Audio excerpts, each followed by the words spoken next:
ایک دفعہ ایک ملک کا بادشاہ بیمار ہو گیا۔ جب بادشاہ نے دیکھا کہ اس کے بچنے کی کوئی امید نہیں تو اس نے اپنے ملک کی رعایا میں اعلان کروا دیا کہ وہ اپنی بادشاہت اس کے نام کر دے گا، جو اس کے مرنے کے بعد اس کی جگہ ایک رات قبر میں گزارے گا۔ سب لوگ بہت خوف زدہ ہوئے اور کوئی بھی یہ کام کرنے کو تیار نہ تھا۔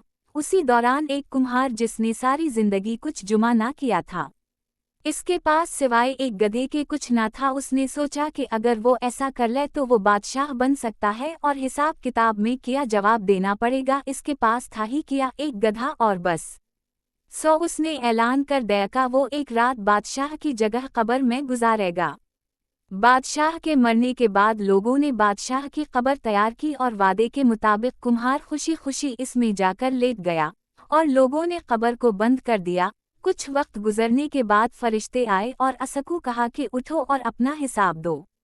اس نے کہا بھائی حساب کس چیز کا، میرے پاس تو ساری زندگی تھا ہی کچھ نہیں سوائے ایک گدھے کے۔ فرشتے اس کا جواب سن کر جانے لگے، لیکن پھر ایک دم رکے اور بولے ذرا اس کا نامہ اعمال کھول کر دیکھیں اس میں کیا ہے۔ بس پھر کیا تھا؟ سب سے پہلے انہوں نے پوچھا کہ ہاں بھائی فلاں فلاں دن تم نے گدھے کو ایک وقت بھوکا رکھا تھا؟ اس نے جواب دیا ہاں۔ فوری طور پر حکم ہوا کہ اسکو سودال رے مارے جائیں۔ اس کی خوب دھنائی شروع ہو گئی۔ اس کے بعد پھر فرشتوں نے سوال کیا اچھا یہ بتاؤ فلاں فلاں دن تم نے زیادہ وزن لاد کر اسکو مارا تھا؟